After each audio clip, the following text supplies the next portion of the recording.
அது மேட்டர் இல்லாதவங்க பேசுவாங்க, அது ஈஸியாக கைதட்டல் வாங்கிடலாம். பேசினாங்க பாருங்க தம்பி தமிழன் பிரசன்னா, எவ்வளவு டீட்டெயில், எவ்வளவு புள்ளி விவரம். ஒரு வக்கீலின் வாரத்தை போல அவரை தமிழன் பிரசன்னா வச்ச வாதங்களை எதிர்த்து யாராவது பேச முடியுமா? மாற்று கட்சிக்காரங்க யாராக இருந்தாலும் சொல்கிறேன், நான் சவால் விடுறேன். தமிழன் பிரசன்னா சார்பில் நான் சவால் விடுறேன், அவருக்கு பதில் சொல்ல முடியுமான்னு கேட்குறேன். அதுக்கப்புறம் தோழர் அருள்மொழி அவர்கள் பேசினாங்க, என்ன புள்ளி விவரம். இது மாசுக்கு கைதட்டுற விஷயமா இருக்காது. ஆனால் அந்த தீவில் நடந்த கொடுமையிலிருந்து ஹிட்லரிசம்னா என்ன, ஸ்டாலினிசம்னா என்னன்னு புட்டு புட்டு வச்சு விளக்குறாங்க பாருங்களா. அது இந்த மேடையில் மட்டும்தான் நடக்கும். கைதட்டுறது எந்த மேடையில் வேணாலும் நடக்கும். இப்போ கைதட்டல் வாங்கி காட்டுற பார்க்குறீங்களா, என்னம்மா கண்ணு. இது இதெல்லாம் வெட்டி உதாருங்க. இது எல்லா நடிகனுக்கும் செய்ய தெரியும். அவங்க ரேஞ்சில் இந்த வெட்டி உதார செய்ய முடியும். ஆனால் உண்மையான கொள்கையை பேசுகிற மேடை இதுதான். அடுத்தது என்னுடைய அன்பு தம்பி பெருமதிப்புக்குரிய கழக துணை பொதுச் செயலாளர் ஆர் ஆசா அவர்கள் பேச போகிறாங்க. அவருடைய பேச்சை கேட்கறதுக்கு நான் காத்துக்கிட்டு இருக்கிறேன். ஏன்னா அவங்க மாதிரி இருக்கிறவங்க பேச்சை கேட்டால் தான் நம்ம அறிவை வளர்த்துக்க முடியும். இந்த என்னம்மா கண்ணு உதாரெல்லாம் அறிவு வளராதுங்க, சும்மா ஜாலியாக இருக்கும். அது அந்த காலத்துலேருந்து நடந்துட்டு இருக்குது. ஒவ்வொரு நடிகருக்கு ஏதோ ஒன்று பேசினா கைதட்டுவாங்க, அது தனி கதை. ஆனால் இதுதான் ரொம்ப முக்கியமான ஒரு மேடை அப்படின்னு நான் நினைக்கிறது. தோழர் சேகுவேரான ஒரு படம், அந்த படத்தை சென்சாரில் கொத்து பராட்டா போட்டு அந்த படத்தை ஓட விடாமல் பண்ணிட்டாங்க. அவ்வளவு சென்சார் கட்டு. என்ன அப்படின்னா, ஐஐடியில் உயர் ஜாதி என்று தங்களை தாங்களே கூறிக்கொண்டிருக்கும் இனத்திற்கும் தாழ்த்தப்பட்டவர் என்று முத்திரை குட்டப்பட்ட இனத்து மாணவர்களுக்கும் நடக்கிற ஒரு போராட்டம் தான் அந்த படத்தினுடைய கதை. தோழர் சேகுவேரா அப்படிங்கிற ஒரு படம். அதில் தோழர் சேகுவேராங்கிற அந்த டைட்டில் ரோல் நான் தான் நினச்சேன். நான் அந்த காலேஜில் ஒரு ப்ரொஃபஸர், என் பேர் சேகுவேரா. அதில் ஒரு வசனம் வரும், ராஜாவா பிறந்து வீணா போனவனும் இருக்கிறான், சாதாரண குடியில பிறந்து ராசாவா அப்படின்னு வாயை புழக்க வச்சவனு இருக்கிறாங்க அப்படின்னு அந்த படத்துல ஒரு டைலாக் வரும். தோழர் சேகுவேரா படத்துல ஒரு டைலாக் வரும். சென்சார்ல இதை விட கொடுமை பண்ண முடியாதுங்க. அந்த காலத்துல உதயசூரியனின் பார்வையிலன்னா கட் பண்ணிடுவாங்க. இதுல அந்த தாழ்த்தப்பட்ட சமூகத்தை சேர்ந்த ஒரு மாணவனை அவனுக்கு தைரியத்தை கொடுத்து காலேஜில் சேர வைக்கிற ஒரு கேரக்டர் பேர் அண்ணாதுரை. அதை சென்சாரில் அண்ணாதுரைன்னு பேர் வைக்கக்கூடாதுன்னு சொல்லி அதை ஐயாதுரைன்னு மாற்றப்பட்டிருக்குது. இன்றைய சென்சார் இன்னும் எவ்வளவு மோசமாக இருக்கு பாருங்க. இன்றைய சென்சார் அன்னைக்கு திராவிட முன்னேற்ற கழகம் 1967க்கு முன்னாடி எவ்வளவு கடுமையாக இருந்த சென்சாரு. பராசக்தி படத்தில் டாக்டர் கலைஞர் அவர்கள் எழுதின வசனத்தை எல்லாம் எவ்வளவு தூரம் கட் பண்ணாங்களோ அதை விட இப்போ சென்சார் மோசமாக இருக்குது. சினிமாவில் நீங்கள் அந்த சைடு மத்திய அரசாங்கத்தை பற்றி எதுவுமே பேச முடியாது. அப்படிப்பட்ட ஒரு சர்வாதிகார சூழ்நிலையில் ஒரு முதல்வராக இல்லாமல் போர்ப்படை தளபதியாக விளங்குபவர் தான் நமது முத்துவேல் கருணாநிதி ஸ்டாலின் அவர்கள். இது காக்கப்பட வேண்டிய ஒரு ஆட்சி. இந்த ஆட்சிங்கிறது இந்திய ஒன்றியத்துக்கே முன்மாதிரியா நடந்துகிட்டு இருக்கிற ஒரு ஆட்சி. இந்த ஆட்சி தொடர வேண்டும் அப்படிங்கிறதுல ஒரு சராசரி மனிதனா, ஒரு பொது மனிதனா ஆசைப்படுறதுனால்தான் தீவிர மக்கள் தலைவர் எம்ஜிஆர் ரசிகனாக இருக்கும் நான் திமுக மேடையில் நிற்கிறதுக்கான காரணம். இதற்கு மேல ஒரு காரணம் இருக்குது. செல்போன்ல வச்சுக்கிறேன், எலெக்ஷன் வரட்டு அப்போ காட்டுறேன்.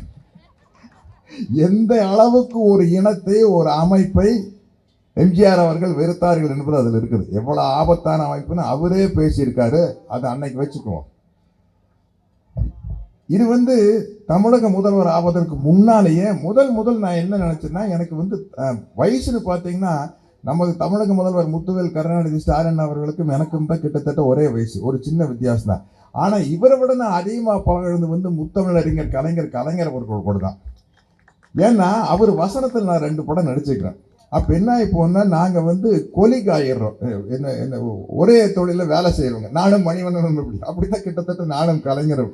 ஏன்னா அவர் வசனம் எழுதி கொடுக்குறாரு, நான் நடிக்கிற பாலைவன ரோஜாக்கில். ஸோ அவர்கிட்ட மிக மிக நெருங்கி பழகிற எனக்கு வாய்ப்பு கிடைச்சது. அப்போ அந்த படத்தினுடைய படப்பிடிப்பு பெரும்பாலும் கோபாலபுரத்தை சுற்றி நிறைய இடத்துல நடத்தும். இப்போ என்னோட கதைப்படி என்னோட வீடு எதுனா முரசொலி மாரண்ணையா வீடு தான் என்னோட வீடு. கலைஞர் வீடு ஒருத்தருடைய வீடு, அந்த மாதிரி நடந்துட்டு இருந்தது.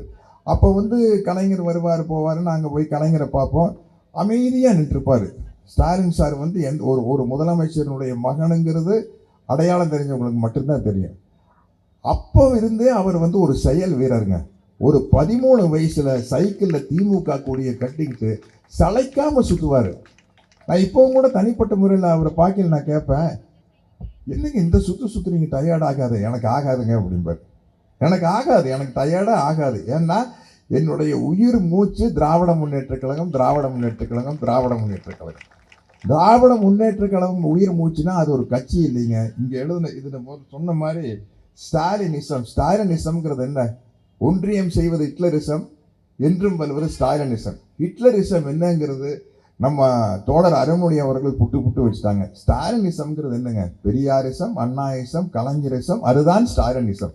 ஸ்டாலினிசம்னா என்ன? அனைவரும் சமம். திராவிட இசம் என்றால் என்ன? திராவிட சித்தாந்தம் என்பது அனைவரும் சமம். பொதுவாக உலகம் நல்லா இருக்கிறதுக்கு மிக முக்கியமான காரணம் உலகம் நாளுக்கு நாள் சிறப்பாக இருக்கிறதுக்கு காரணம் எல்லாரும் சிறப்பாக இருக்கிறாங்கன்னு சொல்ல முடியாது.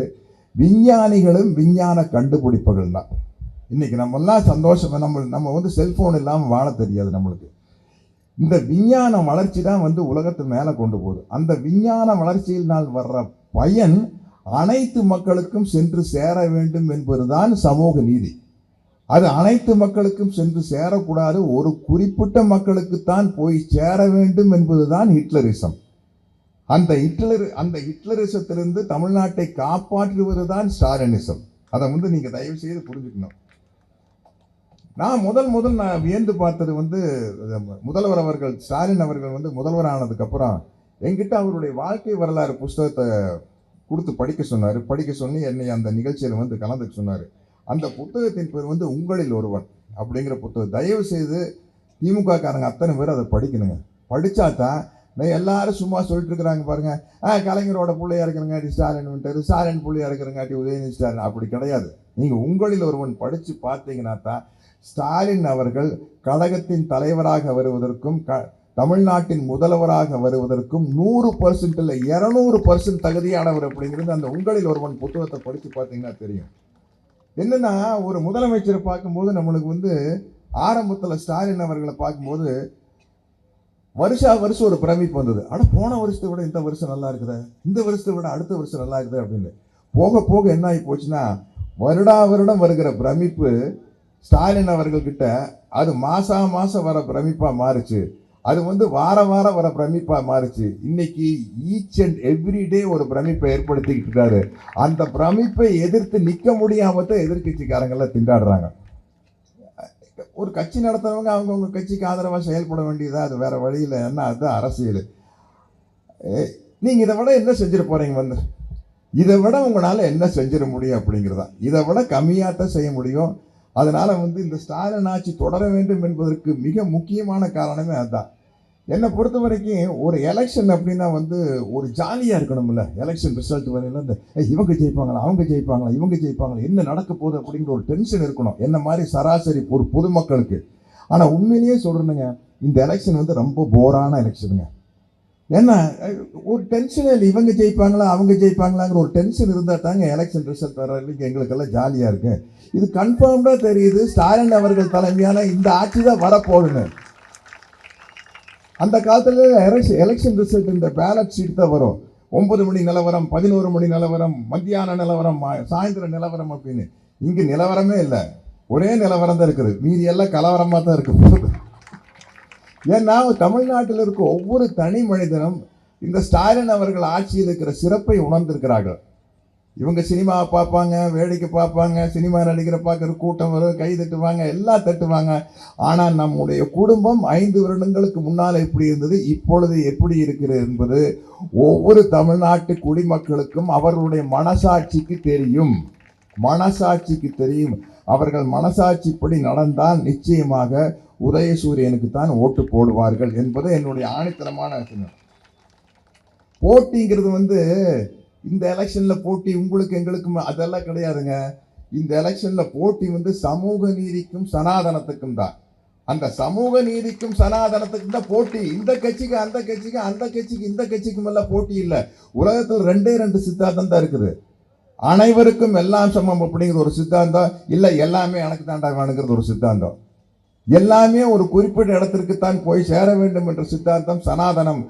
குறிப்பிட்ட இனத்திற்கு போய் சேரக்கூடாது, அனைவருக்கும் போய் சேர வேண்டும் என்பதுதான் திராவிட சித்தாந்தம். அதுதான் சமூக நீதி சித்தாந்தம். அப்ப எப்படி பார்த்தாலும் இந்த சமூக நீதி சித்தாந்தம் தான் வெல்லும். சமூக நீதிங்கிறது வந்து சகோதரத்துவம், மதவாரத்துக்கும் சகோதரத்துவத்துக்கும் தான் போட்டி.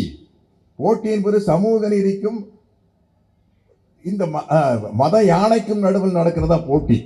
அரசியல்ல சாணக்கியத்தனம் வேறு, சாதுரியம் என்பது வேறு. சாணக்கியத்தனங்கிறது ஏமாத்தி ஆப்பிடிக்கிறது. சாதுரியம் என்பது நம் எதிரிகளை பயன்படுத்தி கொண்டு நம் லட்சியத்தை நிறைவேற்றுவது. அதைத்தான் பேரறிஞர் அண்ணா செய்தார். 1967 ராஜாஜியோட சுதந்திர கட்சியை கூட கூட்டு வச்சது சாமர்த்தியம், சாதுரியம். ஜெயிச்சதுக்கு அப்புறம் கார் எங்க போச்சு? நேராக பெரியாரை பார்க்கறதுக்கு போச்சு, ராஜாஜியை பார்க்க போல. அவருக்கு கதவெல்லாம் திறந்து வச்சு உட்காந்துருக்காரு. அண்ணாதுரை, கலைஞர் அவர்கள், அண்ணா அவர்கள், நாவலர் அவர்கள், பேராசிரியர்கள் எல்லாரும் நம்மளைத்தான் பார்க்க வரப்போறாங்க அப்படின்ட்டு வண்டி நேரம் அங்கே திருச்சிக்கு போயிருச்சு. அதுதான் அரசியல் சாதுரியம் என்பது. ஏன்னா இப்படிப்பட்ட ஒரு சிறப்பான ஆட்சியை பற்றி பேசுறதுன்னா சும்மா டயலாக் பேசி தப்பிச்சுக்க முடியாது. அப்படியெல்லாம் கூட்டணி வச்சு ஜெயிச்ச 1967 அண்ணா சொல்றாரு, இந்த வெற்றியை நான் பெரியாருக்கு காணிக்கையாக்குகிறேன். அப்ப பெரியார் அவர்கள் வந்து காமராஜருக்கு ஆதரவாகவும் திராவிட முன்னேற்றத்துக்கு எதிராகவும் செயல்பட்ட ஒரு காலகட்டம். அப்படி இருந்தும் கூட அவர் வந்து பெரியார் மேல் இந்த பற்றின் காரணமாக இந்த வெற்றியை நான் பெரியாருக்கு காணிக்கையாக்குகிறேன் அப்படின்னு சொன்னாங்க. இந்த திராவிட மாடல் என்பதுதான் உங்களை எல்லாத்திலிருந்தும் காப்பாற்றுற விஷயம். இல்லாட்டி இன்னைக்கு என்ன நடந்துட்டு இருக்குன்னா, தமிழ்நாட்டை ஒரு அயோத்தியாக மாற்றுவதற்கான சகுனித்தனம் நடந்து கொண்டிருக்கிறது தான். அதுதான் திருப்பரங்குன்றத்தில் நடக்கும் சகுனித்தனம் என்பது அதுதான். அதில் நம்ம வந்து ரொம்ப கேர்ஃபுல்லாக இருக்கணும், ரொம்ப ஜாக்கிரதையாக இருக்கணும். அனைவருக்குமான கல்வி, அனைவருக்குமான வேலை வாய்ப்பு, ஆண் பெண் சமம் என்ற சித்தாந்தத்தை அடிப்படையாக கொண்ட திராவிட முன்னேற்ற கழக ஆட்சி மீண்டும் ஆட்சிக்கு வருவதுதான். ஏன்னா அருள்மொழி தோழர் அவர்கள் சொன்னதுனால ஒரு கட்டத்தில் வந்து வளர்ச்சி பண்ணி இந்த 5 வருஷத்துல வந்து ஒரு விஷயம் நடந்திருக்குது பாருங்க. அந்த விஷயம் அப்படியே தொடரணும் அப்படின்னம்னா, இந்த ஆட்சி அப்படியே தொடர்ந்தால்தான் அந்த அந்த அந்த திட்டங்கள் எல்லாம் மிகச் சிறப்பாக வெற்றி அடையும். அதற்கு மிகப்பெரிய அளவில் போர்ப்படை தளபதிகளாக நமது தமிழக முதல்வர் முத்துவேல் கருணாநிதி ஸ்டாலின் அவர்களோடு இருக்கும் மிகப்பெரிய தளபதிகள் என்னுடைய அன்பு தம்பி ஆசா போன்றவர்கள். அறநிலையத்துறையை ஆட்டையை போட நினைத்தவர்கள் வந்து காப்பாற்றி வைத்திருக்கிறவர் நம்ம தம்பி மாண்புமிகு அமைச்சர் பி சேகர் பாபு அவர்கள். நான் எம்ஜிஆர் ரசிகனா இருக்கேன்னு சொல்றேன். மதுரை மீட்ட சுந்தரபாண்டியன் ஒரு படம் நடிச்சார் அவர் கடைசியா. அது மாதிரி அறநிலை மீட்ட சுந்தரபாண்டியன் வந்து நம்ம சேகர் பாபு தான். இல்லாட்டி அறநிலையத்துறை வேற எங்கேயோ போயிருக்கும். ஏன்னா திமுக இருக்கிறவங்களுக்கு தனி மனித நம்பிக்கை எழுந்து வெளியே வந்து அந்த திராவிட சித்தாந்தத்திற்குள் செயல்படும் போது அனைவருக்குமான விஷயமும் அனைவருக்கும் கிடைக்கும் அப்படிங்கிறதான். ஆகவே இந்த ஆட்சி தொடர வேண்டும் என்று திமுக காரனாகல்ல, தமிழனாகல்ல, தமிழ்நாட்டில் வாழும் ஒரு சாதாரண மனிதனாக ஆசைப்படுகிறேன். மீண்டும் சொல்கிறேன், நான் அவருடைய ரசிகனாக இருப்பதால் அவருடைய பாடலை பாடி முடிக்கிறேன்.